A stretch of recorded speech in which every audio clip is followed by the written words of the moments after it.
बिस्मिल्लाहिर्रहमानिर्रहीम। अस्सलाम वालेकुम प्यारे दोस्तों, क्या हाल चाल है। उम्मीद करता हूँ खैरियत से होंगे।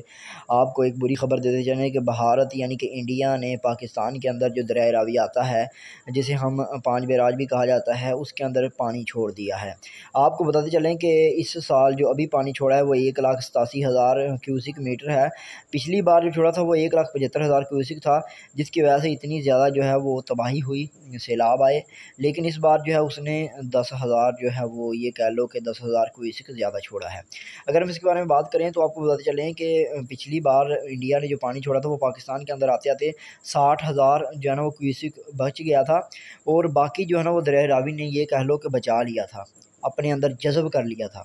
लेकिन इस बार सुनने में ये आ रहा है कि जो ये पानी पहुँचेगा तो ये बहुत ज़्यादा तबाही का सबब बनेगा, और इसके लिए बाकायदा से अलर्ट भी जारी कर दिया गया है। वहाँ पे जो दरिया रावी के करीब लोग रहते हैं उन्हें अलर्ट जारी करके उठाने की जो बस्तियाँ खाली कराई जा रही हैं, और इसके बारे में जो भी अपडेट होंगी वो हम आपको देते चलेंगे। तो उम्मीद करता हूँ वीडियो पसंद आएगी, लाइक और शेयर करें। थैंक यू सो मच, जज़ाकल्लाह।